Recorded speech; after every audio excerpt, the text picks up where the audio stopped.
सहनाववतु सहनौ भुनक्तु सह वीर्यङ्करवावहै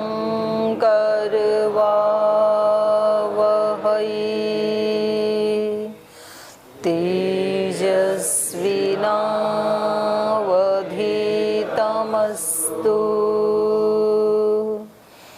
मा विद्विषावहै।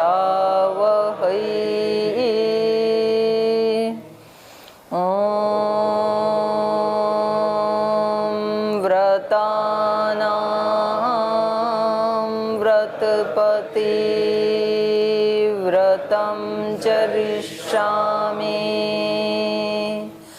तच्छकेयं तन्मे राध्यताम् इदमहमनृतात् सत्यमुपैमि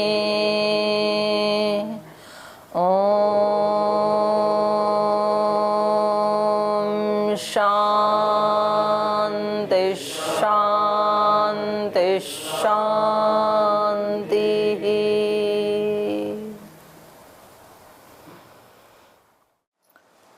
वाल्मीकि रामायण के अयोध्या कांड का 47वां सर्ग पढ़ रहे हैं। इसमें माता कौशल्या विलाप करते हुए और महाराजा दशरथ को उपालंभ देते हुए, उल्हाना देते हुए बता रही हैं कि महिलाओं के लिए 3 ही गति होती हैं, उसका पति, उसकी संतानें और उसके बंधु बांधव। और महाराजा दशरथ ने उन तीनों से ही उनको वंचित कर दिया है। महाराजा दशरथ स्वयं कैकेयी से ज़्यादा प्रीति रखते हैं, उनके पुत्र को और उनके बांधवों को वन में भेज दिया है। तो वो कह रही है चतुर्थी तो कोई गति होती नहीं है। तो इस तरह से आपने हमें निहता सर्वथा आपने हमें निहत कर दिया है। और केवल मुझे ही नहीं किया, आपने अपने राष्ट्र को भी, अपने मंत्रियों सहित अपने आप को भी और सब अयोध्या वासियों को, सबको कष्ट में डाल दिया। केवल 2 ही लोग खुश हैं आपके इस कार्य से, भरत जी और कैकेयी। तो जब महाराजा दशरथ ऐसे कठोर वचन सुनते हैं माता कौशल्या के, तो वो सोचते हैं कि ऐसा क्या मैंने गलत काम किया होगा, कोई त्रुटि हुई होगी जो सब लोग ही मेरे को दंडित कर रहे हैं। तो उनको याद आया कि पहले कभी उन्होंने अज्ञानवश शब्दवेधी बाण चलाया था और उससे किसी की मृत्यु हो गई थी। तो अब इसका विस्तार से तो अगले सर्ग में बताएंगे। संक्षेप से इनको अपने दुख का हेतु समझ में आ गया। तो सारी आध्यात्मिक यात्रा जो है उसके 4 ही पर्व बताए हैं महर्षि पतंजलि जी ने। दुख का हेतु, सुख और सुख का उपाय। हेयम दुखम अनागतम, दृष्टृदृश्यो संयोगः, हेय हेतु। हान क्या है? अविप्लव विवेक ख्याति। ये तो हानो उपाय है। हान क्या है? संयोग का हट जाना। तद अभावात संयोगाभाव हानम। तद अभावात माने अज्ञान का अभाव होने से संयोग का भी अभाव हो जाता है। और उसी को क्या कहा? संयोग के अभाव को ही हानम, वो ही सुख है। जब हम अपने स्वरूप में रहते हैं, निखालिश रूप में, वो ही हान है, वही सुख है। और उसका उपाय क्या है? अविप्लव विवेक ख्याति, जो कंपित नहीं होती है, खंडित नहीं होती है। जैसे निवात स्थान में दीपक की लौ रहती है, अखंड ज्योति। तो ऐसे ही आज सुबह सुबह भी श्रद्धेय स्वामी जी महाराज ने ये बात बताई थी। भगवान कौन सी पूजा को स्वीकार करते हैं? अखंडित, खंडित नहीं होनी चाहिए। भगवान को अर्पण करने के लिए कोई भी वस्तु, ब्रह्मचर्य है तो कैसा होना चाहिए? अखंडित, सेवा अखंड, श्रद्धा अखंड, समर्पण अखंड, विद्या अखंड। कुछ भी खंडित हो वो हम भगवान को नहीं चढ़ा सकते हैं, देवता को नहीं चढ़ाया जा सकता है खंडित। खंडित तो मूर्ति को भी प्रवाहित कर देते हैं, हटा दिया जाता है। या घर में कोई वस्तु खंडित होती है, दर्पण आदि, तो उसको भी फेंक दिया जाता है, क्योंकि खंड में कभी भी सुख नहीं हो सकता है। खंड खंड में अखंडित मन, खंडित मन में सुख नहीं मिल सकता है। अखंड निश्चय, खंड खंड निश्चय, एक दिन तो निश्चय होता है कि सात्विक जीवन जी में, एक दिन निश्चय होता है कि राजसिक जी लें, एक दिन हो कि तामसिक जी लें, फिर सुख नहीं मिलेगा। अखंड होना चाहिए जो भी है, क्योंकि इस सृष्टि का एक एक कण अपने आप में अखंड और पूर्ण है। जिसको हम खंडित मानते हैं वो भी अपने आप में पूर्ण है। तो छोटा जो परमाणु है वो भी अपने आप में अखंड है, उसको खंडित नहीं किया जा सकता। सत्व रज तम को खंडित नहीं किया जा सकता। इलेक्ट्रॉन, प्रोटॉन, न्यूट्रॉन को खंडित नहीं किया जा सकता। अखंड है सब कुछ इस सृष्टि में। तो इसलिए हमारा भी आचरण अखंड होना चाहिए, खंड खंड नहीं होना चाहिए। तो वही भगवान को प्रिय होता है। तो ये हम पढ़ रहे हैं महाराजा दशरथ की जो उनकी धर्मनिष्ठा है, उन्होंने खंडित नहीं होने दी ना, इसीलिए तो अपने पुत्र को भेज दिया। और पुत्र ने भी पिता की प्रतिज्ञा खंडित ना हो, इसके लिए इतने बड़े दुख को स्वीकार कर लिया। तो अखंड होना चाहिए। तो कभी हम राजसिक में जिए, कभी तामसिक में जिए, कभी सात्विक में जिए, तो फिर उसका फल नहीं मिलेगा, सुख नहीं होगा उसका फल। तो ये हम पढ़ रहे हैं। तो कुछ पूछना है आपको? किसी का कोई प्रश्न है? ओम माता जी प्रणाम। मानसिक, वाचिक, शारीरिक, इन 3 प्रकार के पाप कर्मों से अधिक दंड किसको मिलता है? ये आपने कहाँ से पढ़ा है? मैंने कहीं पढ़ा था। तो आपने नहीं, जैसे लिखा ठीक नहीं आपने। इसमें आपको ऐसे पूछना चाहिए, शारीरिक, मानसिक, वाचिक 3 प्रकार के पाप कर्म होते हैं। जैसे हमने किया, तो इसमें मतलब सबसे ज्यादा दंड किसको भुगतना चाहिए? कौन से वाले में? ये देंगे उत्तर आपको। आप, मैं जितना समझ पाई हूँ, शायद आप ये पूछ रहे हैं कि कौन सा पाप अधिक दंड देने वाला है, ऐसा ही पूछ रहे हैं ना? तो तब आपको ये पूछना पड़ेगा कि इन तीनों में से ज्यादा कठोर दंड देने वाला या सबसे बड़ा पाप कौन सा, इन तीनों में बड़ा पाप कौन सा, ऐसा पूछना चाह रहे हैं ना आप? तो ये तो एक दूसरे से संबंधित ही हैं। वाणी में वही आएगा जो मन में होगा। तो वाचिक जो आप पाप कर रहे हैं उसमें मानस पाप भी छिपा ही हुआ है। और फिर जब आप वाणी से बोल रहे हैं तो अगले स्टेप में वैसा शरीर से कर भी देंगे। पहले आपके मन में किसी व्यक्ति के प्रति दुर्भावना पैदा हुई, तो ये मन का पाप हो ही गया, दुर्भावना का होना। और जब मन में दुर्भावना होती है तो आप वाणी से भी जरूर उसको अब्यूज करेंगे, कुछ तो गलत बोलेंगे, तो ये वाचिक पाप हो गया। और फिर अगले स्टेप पे आपको और थोड़ा ज़्यादा गुस्सा आएगा तो आप हाथ भी उठा के पीट भी देंगे, तो ये शरीर का पाप हो गया। तो तीनों ही जुड़े हुए हैं। लेकिन लोक में, लोक की दृष्टि से यदि देखेंगे तो जब आप हाथ से किसी की हिंसा कर देंगे तो आपको ज़्यादा दंड मिलेगा। मान लो आपने लाठी उठा के मार दी, पुलिस ले जाएगी पकड़ के आपको।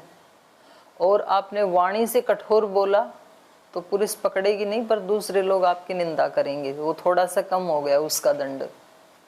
और आपने वाणी से नहीं बोला, केवल मन में दुर्भावना की, तो किसी को भी नहीं पता लगेगा, तो बाहर से आपको कोई दंड नहीं मिलेगा। तो ये तो हो गया लौकिक दृष्टि से सबसे बड़ा कौन है। आध्यात्मिक दृष्टि से सबसे बड़ा पाप है मानसिक पाप, क्योंकि जड़ वही है ना।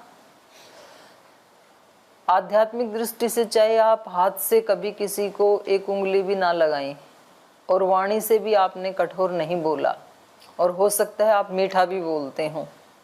कुछ लोग होते हैं ऐसे, बहुत आराम आराम से बोलेंगे, जचा जचा करके बहुत मीठा बोलेंगे, लेकिन अंदर विष रहता है, कुटिलता होती है, जटिलता होती है, अंतःकरण पवित्र नहीं होता है। तो आध्यात्मिक दृष्टि से वो सबसे ज्यादा खतरनाक व्यक्ति होता है खुद के लिए, क्योंकि वो उस कपट को अभिव्यक्त भी नहीं होने दे रहा है। तो उसके खुद के लिए वो बहुत अहितकर है और दूसरों के लिए भी बहुत हानिकारक है। बाहर से कठोर बोलने वाला व्यक्ति या जैसा मन में है वैसा ही सुना देने वाला व्यक्ति कम से कम स्पष्ट तो है ना, दूसरे को पता तो है ना भाई ये व्यक्ति ऐसा है, बात खत्म, तो उसके साथ वैसा ही व्यवहार करेंगे। लेकिन जो मनसी अन्यत वचसी अन्यत कर्मणि अन्यत दुर्जना नाम, ये दुर्जनता की निशानी। मन में कुछ और ही रखते हैं और वाणी से मीठा बोलते हैं, ये बड़ा घातक है। तो सबसे पहले हमें सॉफ्टवेयर को ठीक करना पड़ेगा। सॉफ्टवेयर यदि ठीक है आपका कंप्यूटर में, तो उसके कितने भी प्रिंट आउट निकालो शुद्ध ही निकलेंगे। और सॉफ्टवेयर में त्रुटि है और आपने एक प्रिंट आउट निकाला, फिर उसको करेक्शन लगाया, ठीक किया, तो वो तो ठीक हो गया। अब दूसरा निकाला, वो भी वैसा ही गलत ही निकलेगा। आप हजारों प्रिंट आउट निकालो, हजारों गलत निकलेंगे, और आप बाहर से ठीक करते रहो, कब तक ठीक करोगे? तो इससे अच्छा ये है कि एक ही बार में जाके कंप्यूटर पे सॉफ्टवेयर में जो त्रुटि थी, जो कंप्यूटर पे लिखा था आपने, वहाँ करेक्शन लगा लो। अब जितने भी प्रिंट आउट निकालो आप, तो वो सब करेक्ट निकलेंगे। तो ज़्यादा मेहनत करने की ज़रूरत अंतःकरण के ऊपर ही है। मानसिक पाप को कम करें तो अपने आप ही वाचिक और शारीरिक अपने आप ही कम हो जाएंगे, वहाँ कोई प्रयास करने की ज़रूरत नहीं है। और आप शारीरिक और वाचिक के ऊपर प्रयास करते रहेंगे, आप कहेंगे मेरे मन में दुर्भाव उठ तो रहा है पर बोलूँगा नहीं, क्योंकि बोलूँगा तो मेरा अपयश हो जाएगा, और मैंने बोल तो दिया पर हाथ नहीं उठाऊंगा। तो फिर आप जैसे किसी से मिलने जाते हैं और आप अपने मन में भाव लेके जाते हैं कि है तो बेकार आदमी, लेकिन अब पद पे बैठा है तो मिलना पड़ेगा इससे, और मिलना पड़ेगा तो प्रणाम भी करना पड़ेगा। तो आपके मन में जितने भी दुर्भाव थे उसके प्रति, आपने वहां जाने पे उन सब को छिपा लिया और वहां जाके आपने मीठी मीठी बात ही की। और बाई चांस यदि उसने ऐसा एक शब्द बोल दिया जो आपको बुरा लग गया, तो फिर आपके अंदर वो जितना भी भरा हुआ था ना, जो दबाया था आपने, वो पूरा निकल सकता है और आपका काम सदा सदा के लिए बिगड़ सकता है और आपका अपयश भी हो सकता है, क्योंकि वहाँ उनके अंडर में हजारों लोग हैं, तो वो आपको पकड़ के बाहर निकाल देंगे। तो वो जो अंदर भरा हुआ है ना, जब वो है ही नहीं किसी के अंदर, उसने पहले ही साफ कर लिया, तो अब इसको रास्ते में कोई तैयारी करने की जरूरत नहीं है।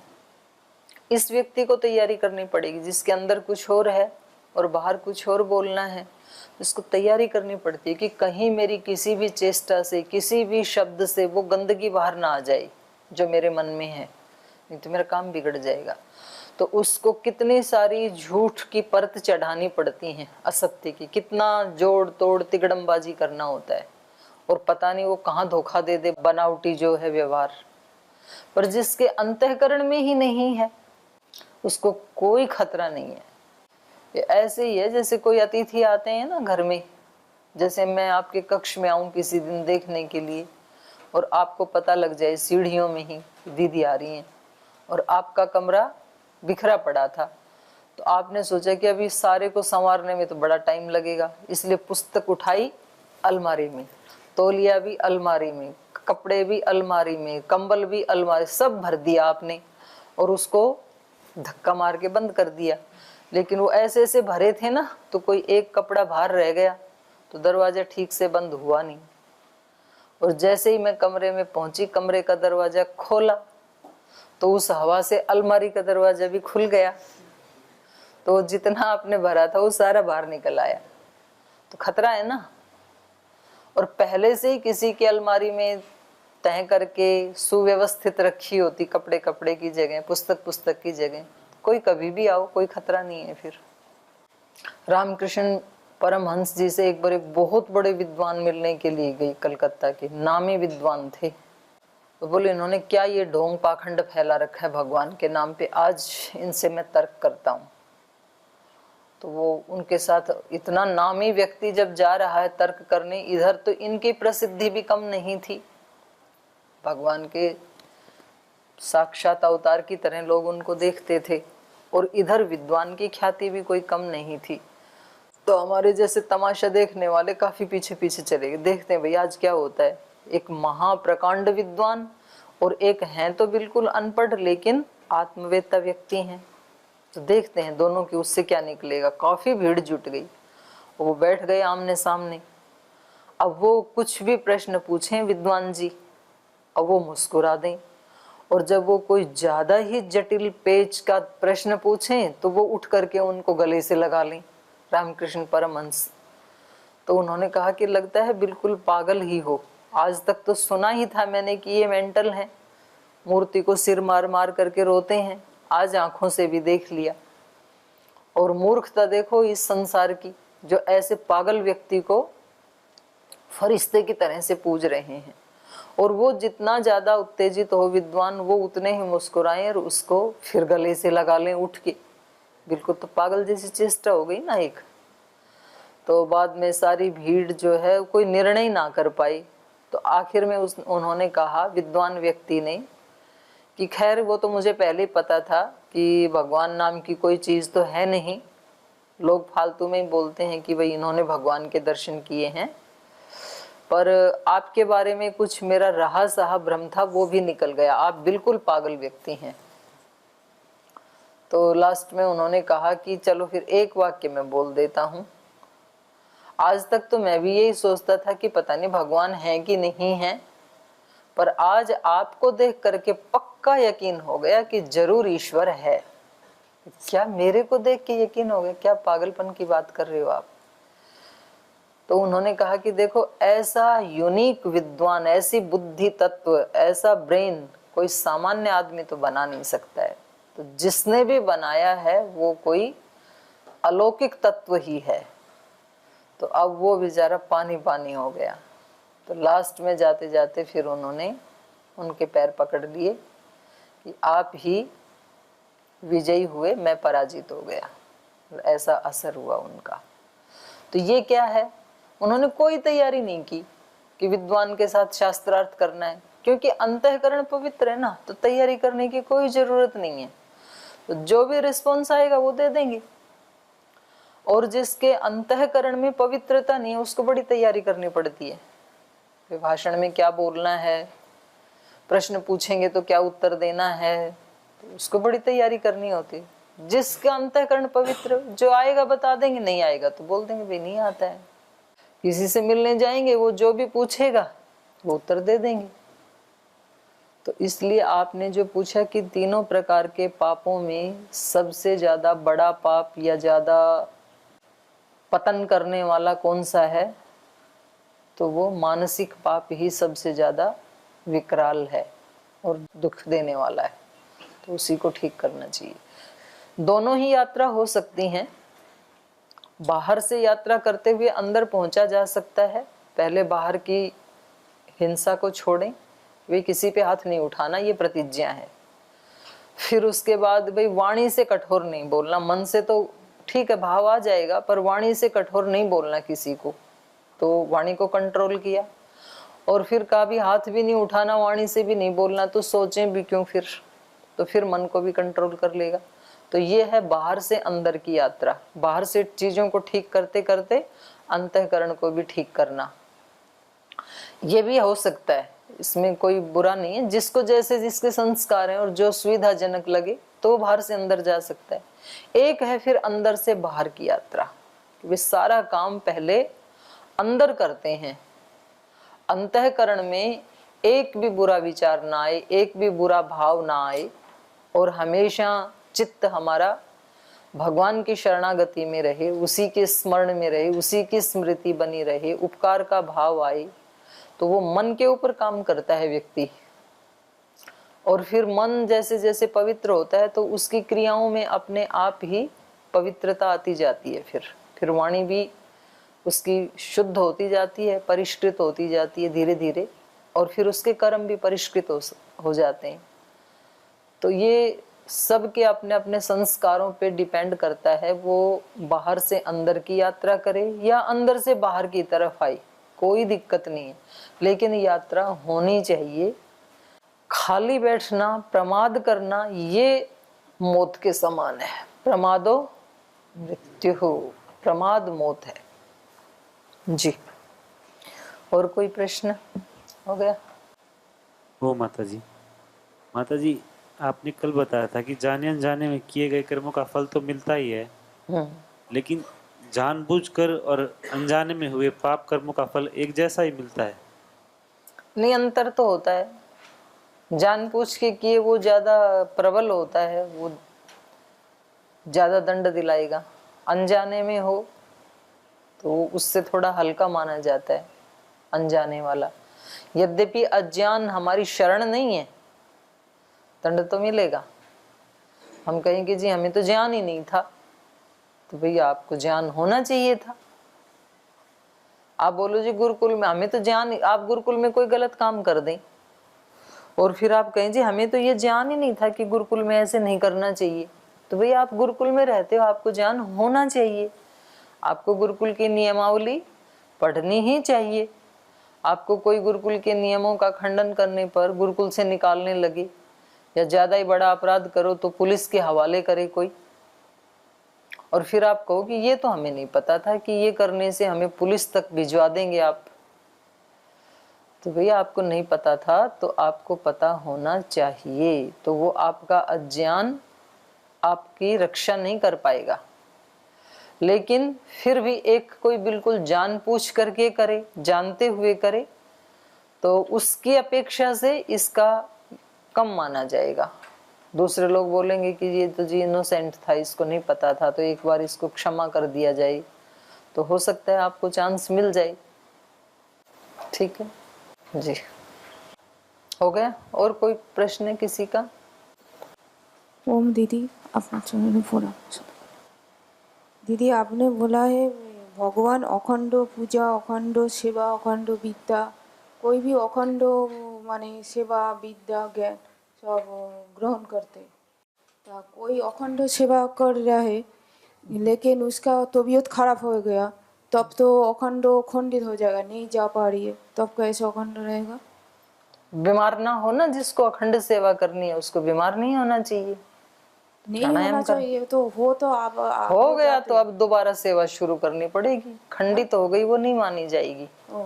हाँ, आप फर्स्ट ईयर में पढ़ रहे हो और पेपरों के समय आपको बुखार आ गया, बीमार हो गई, तो आप बोलो जी पढ़ाई तो हम रोज ही कर रहे थे, क्लास में रोज ही आ रहे थे, अब 1 महीना हम तो बीमार हो गए, तो अटेंडेंस तो शॉर्ट हो गई हमारी, तो आपको परीक्षा में नहीं बैठने दिया जाएगा क्योंकि आपको बीमार नहीं होना चाहिए था। फिर आप बोलो जी हो गए तो क्या करें, तो दोबारा फर्स्ट ईयर में बैठो। फिर अब आप, ये तो चला गया ये सेमेस्टर तो आपका, क्योंकि रूल यही है कि जिसकी 100% अटेंडेंस होगी वो ही बैठ सकता है। तो जब तक खंडित होती रहेंगी आपकी पूजा, आपकी सेवा, आपकी आराधना, तब तक वो स्वीकार नहीं होंगी। इसीलिए तो जन्म मरण के चक्कर में घूम रहे हैं।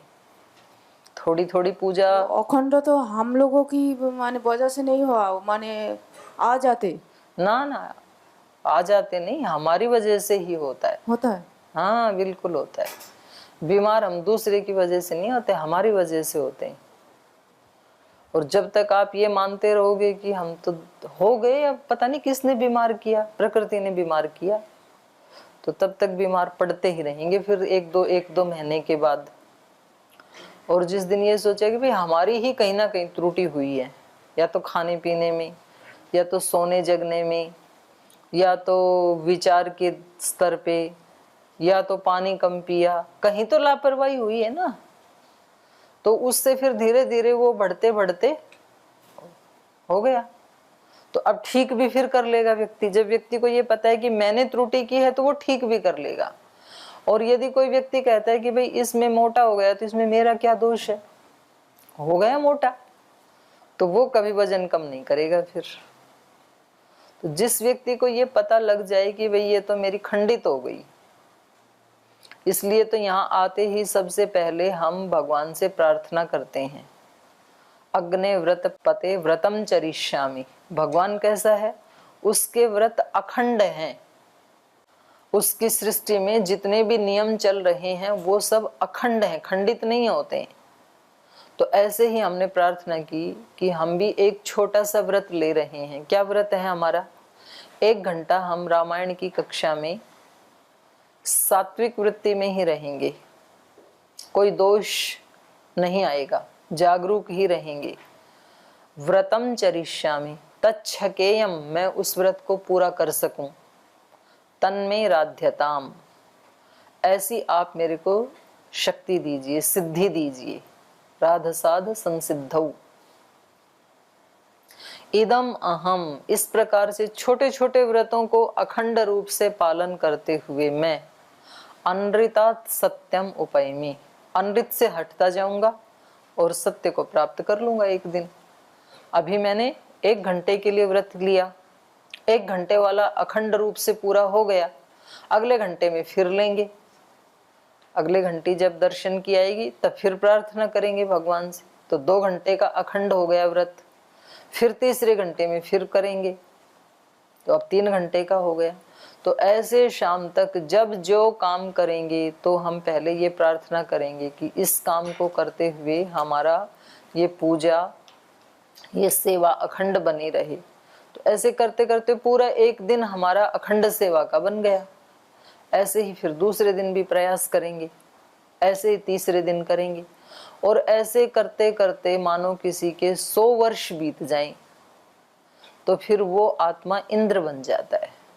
जिसके 100 यज्ञ पूरे हो जाते हैं अखंड, तो वो आत्मा फिर देवताओं का भी राजा बन जाता है, इंद्र।